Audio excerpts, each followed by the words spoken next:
Do you remember the little Hoover Portapower 800 that was sent to me from eBay for somebody else? Well, as you can see by the box being far more box shaped and only one or two little bits of tape showing on one side, we have what is probably as good as a new in-box Hoover Portapower.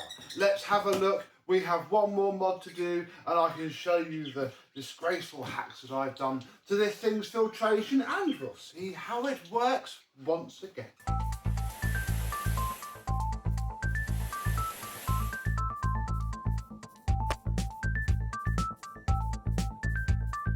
Yes, hello, my vacuum cleaner and 1980s Hoover chums. How are you today? Yeah, even my American viewers are going to be familiar once more with at least this design, because I think you guys had it first and then we probably nicked it and turned it into effectively a basic, disgustingly raw and no frills vacuum. If you had a Hoover Compact without a core rewind, you'd essentially have the same machine.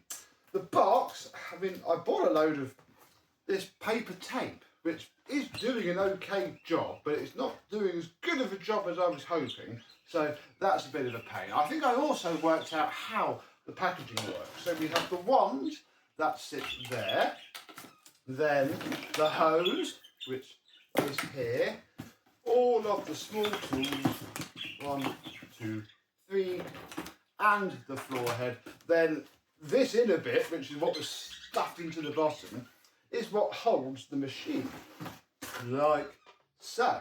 I then added just these two bits of filler cardboard to give the whole box some structure back. I might even put some in the ends in a minute. And then, yeah, this is, hopefully, as long as it's kept closed and on a shelf, it'll be a nice box to look at, because this is, I love the boxes in this style.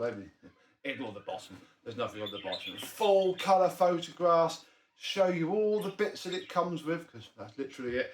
It's lovely, far nicer than when they went to the, admittedly, probably cheaper to produce single cardboardy ones. So here is the machine. And actually, I'm going to just sidetrack quickly, take out my hot glue gun and plug him in and get him ready for the next scene or two, because we do need it. Oh, and if you do have one of these cheap eBay, these are the disgusting ones that came with a plug with no fuse, I fitted there's actually the flex from my dad's Miele S7. Remember it had that joint in it where the dog had chewed it? This is the back end of the cable from that joint, and if you fit a long cable to your hot glue gun, it's fantastic, because you can have it plugged in everywhere else and it can just sit there and warm up, because, well, we don't really have much to look at really. The wand is pretty nice. This floor head came up very well. It was pretty disgusting inside, but otherwise came up lovely. Even the hard floor attachment, all the tools, it wasn't bad. These things, as I said before, either get all of the use, you know, they just get destroyed like my stepdad did, or they get no use at all. This one has had pretty much no use. It's weird, inside is all like burnt, but I don't think it's burnt. I think it's picked up coal or something horrible in the past, which has just sandblasted everything inside. But the outer bit came up all right. It's a little bit faded, sadly, but there you go. If we look at the back, pop off this blower port, we can see I have fitted a Miele air clean filter. What you can also see back there is that there's another Miele air clean filter. There's like a suction air path channel that runs down the entire bottom of this machine. And I just slotted a whole air clean filter in there. It came up very well. In here, we can see the bag. And it's in here, which is the reason that we have the hot glue gun heating up. Because this is the inner cloth bag. It washed up, brand spanking new. That is lovely now. And, oh, there it went. I wanted to add some more filtration to this, you know, and asked what I could do. So this bit I have flipped. It had little tabs coming up, and that's the bit that the manual said to brush off when, I mean, gosh knows how bad you'd have to do it to be able to do that. So what I want to do now is hot glue, because it slides about and it's a bit of a pain.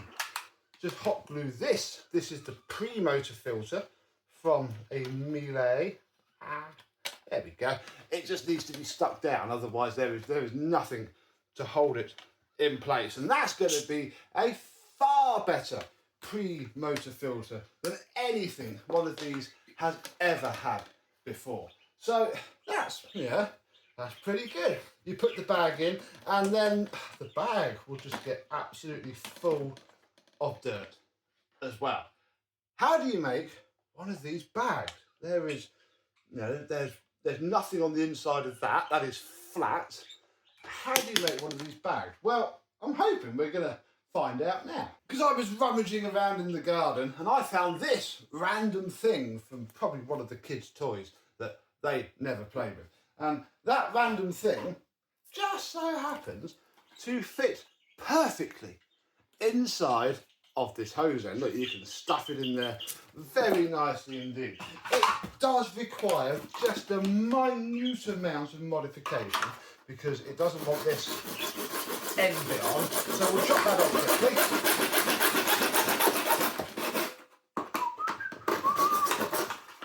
When you've had a 3D printer, you could probably do this in a mildly less aggressive manner.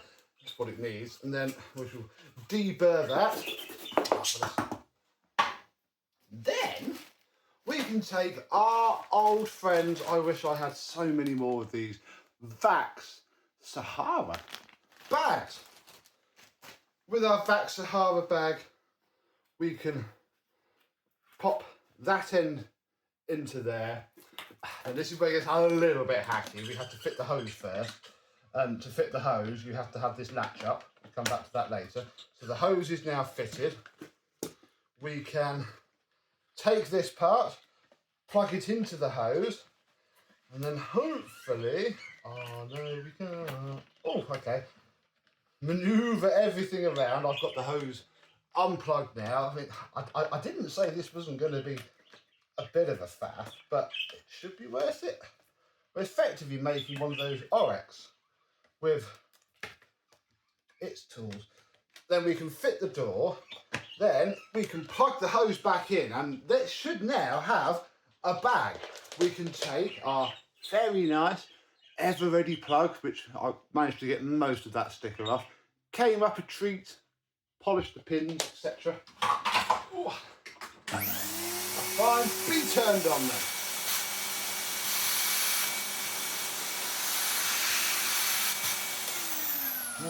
Let me just get that airtight, because that isn't quite correct.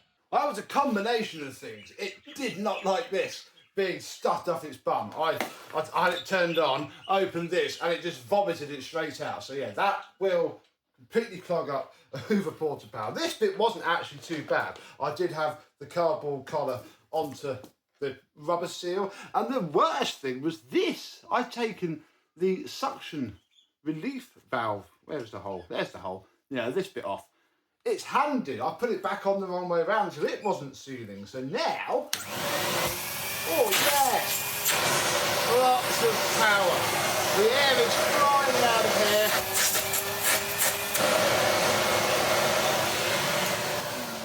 This is how I remember the old Hoover Portapower. And I mean, well, this is exactly what they were used for, in the UK at least, which is why most of them didn't have any tools with them, bar the one that the person who owned it used the most.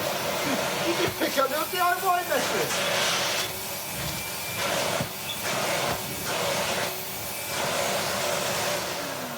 And then you put it away for another 6 years. And that was the life of the average Hoover Portapower, certainly in the UK. I mean, if you had a little flat, it would be great. I could probably get away with this here. Oh yeah.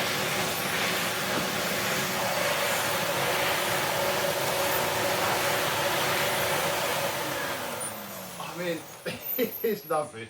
I do like this floor head. I've never used one before. I've only ever seen them in the brochures. So it is fantastic to finally have a proper play with it again. And yeah, this, oh yeah. That is the only real problem with it. You now can't take the bag out, you know, you can't take the hose off without thinking about it. It's the slight downside. But again, a bit of 3D printing, you could probably make that a bit better. Comment down below if you would know what might need to be done. But I think that's going to be it for this video. The manuals are over there still. I must scan those in and add them to the old collection, which I normally do. So I will do that this afternoon, and that's probably going to be it for this lovely little Hoover Portapower vacuum cleaner. It's been lovely having one of these. I do like them. If I see one at the car boot, might have to pick one up. Apparently there's a demonstration trick where they take the hose off and they stick it to a wall, but we're not doing that today, because if that doesn't work, this thing will hit the floor into a bajillion pieces. And that would be a shame, because it is mint, mint, mint. It's even got, it's very nice, rubbery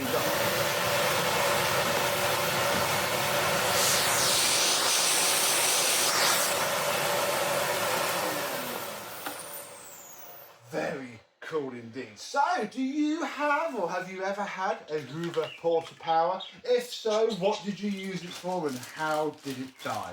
For this one, got a spare bag in there that can go with it. I think it's job well done. And another lovely little Hoover machine saved. Thank you very much for watching. I hope you have enjoyed, and I will see you soon. Bye bye.